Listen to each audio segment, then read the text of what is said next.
When we think of military interventions in the Cold War, it's often those of the superpowers, such as the USA's in Vietnam or the USSR's in Afghanistan. Yet one nation which maintained a long-standing military presence in another country was Cuba, whose troops stayed and fought in Angola for over a quarter of a century. But why? So the first question is, why Angola? Well, as many of you will know, it used to be part of the Portuguese Empire. As of the late 20th century, that empire wasn't doing all too well, and the people of Angola were fighting to get rid of the Portuguese. The two main groups doing this were the MPLA, who were communist, and UNITA, who were not. In 1975, the Portuguese announced that they were going to leave Angola forever, which meant it was civil war time. Prior to independence, the Cuban government had supported the MPLA by providing some aid in the form of military attachés and doctors. It didn't send any overt military assistance in like a brisk war with Portugal, but when they had left and the civil war had begun, the Cubans had a much freer hand. Their reason for such involvement was ideological. Cuba wanted there to be more communist states in the world, and unlike the USSR's leadership, Fidel Castro believed that Africa was particularly well positioned for communism. Another question some might be asking is why specifically Angola and not somewhere closer to home? It was a literal ocean away, and there were other much closer fights involving communists that Cuba could help with.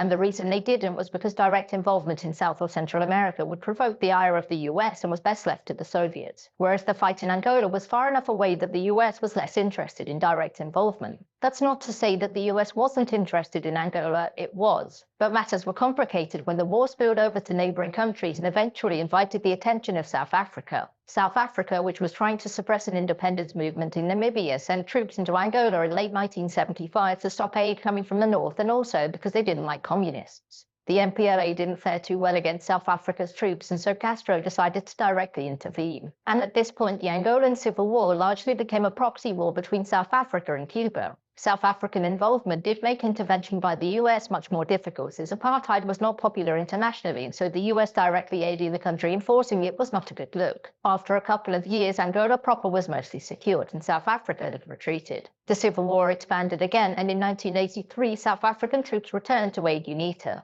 And Cuba responded to this by sending tens of thousands of its own soldiers to Angola. Years of continuous fighting culminated in the 1987 Battle of Quito Cuanavao, which was a decisive MPLA-Cuban victory. And after this, Angola, South Africa, and Cuba decided to negotiate because this war was getting expensive, and also South Africa was losing. Here, it was decided that the MPLA would be the ones to run Angola, South Africa would leave, and Cuba would withdraw its military forces. Direct foreign involvement in the Angolan Civil War was now mostly over, and Cuba had achieved the long-term changes in Angola that it wanted for about a year, when the MPLA dropped its